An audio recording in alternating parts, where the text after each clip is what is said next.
மாப்பிள வாடா பிரியாணி வேந்துறேன்னு சொன்னியே எந்த ஹோட்டல் சொன்னா வண்டி எடுத்து கிளம்பி வரல எங்க போவோம்? பிரியாணி என்னடா பிரியாணி, என் கையில நேரம் காசு இருந்துச்சுன்னு வச்சுக்கேன், நீ கேட்காதெல்லாம் வாங்கி கொடுத்துருப்பேன்டா மாப்பிள நான். டேய் நீ தானடா கையில காசு இருக்கு பிரியாணி சாப்பிடுவோம்னு கூப்பிட்ட, இப்போ என்னடா அப்படி சொல்ற? இந்த போறேன்ல அவன் வாங்கிட்டான். யார் அவனா? அவன் எதுக்கு வாங்கிட்டு போனியா? என்னைக்கும் கேட்டா கொடுக்க மாட்டேன் மாப்பிள, நீ கேட்டே அவன் கொடுத்துட்டேன்டா நானு. கேட்டியா கொடுத்தியா? புரியலையே. டேய் மிரட்டுனான்டா என்னையா. மிரட்டானா? டேய் ஏய் மாப்பிள மாப்பிள வேணாண்டா, அவன் யாருன்னு தெரியாம பேசுறா நீ. உனைய மாதிரி நீ சப்பானி நினைச்சியா? கேட்கணும் மாப்பிள எதுனாலும் இப்படி மிரட்டி வாங்கிட்டு போயிருக்க, அசால்ட்டா இருக்கா? வாடா மாப்பிள வேணாம் மாப்பிள. ஏய், டேய் டேய் வாடா. ஏய் உன் ஹைட் எத்தனடா? 6 அடி. 6 அடியா? வெயிட் 95 கிலோ இருப்பேன்.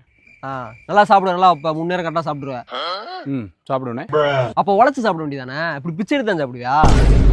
ஏய் நீ சும்மாறா. ஏய் என்ன பேசுற? யார்கிட்ட பிச்சை எடுத்தாங்க? யாருன்னு தெரியுதா? பெண்ணாவா? என்ன இப்போவா? ஏண்டா கைகள் நல்லா தானே இருக்கு, உழைச்சு திங்க வேண்டியதானே. உடம்பு நல்லா இருக்கு, கூசல் ஏடா உனக்கு இப்படி வாங்கி திங்க. ஏய் என்ன அடிக்கிற? அடிக்காம கொஞ்சம் என்ன என்னைய பார்த்தா உனக்கு நக்கலா தெரியுதா? ஏய் நான் யாருன்னு சொல்லலையா? யாரா அது? அதான் சொல்ல வரேன். ஏய் இருடா சொல்லுங்கண்ணே. நான் ஒரு தவணைக்காரன். இவன் என்கிட்ட ஒரு 20,000 ரூபா வட்டிக்கு வாங்கியிருக்கான். தவணையை கரெக்டா கொடுத்தா நான் ஏன் என்கிட்ட மிரட்டி காசு வாங்கிட்டு போறேன்? இவன் எங்கனாலும் ஓடி போய் ஒளிஞ்சுக்கிறேன். இன்னைக்கு தான் சிக்குனே, அதனாலதான் அவன்கிட்ட மிரட்டி காசு வாங்கிட்டு போனேன். நீ என்ன ஒரு நிமிஷம் இருங்க. ஏய் ஒரு நிமிஷம் வா.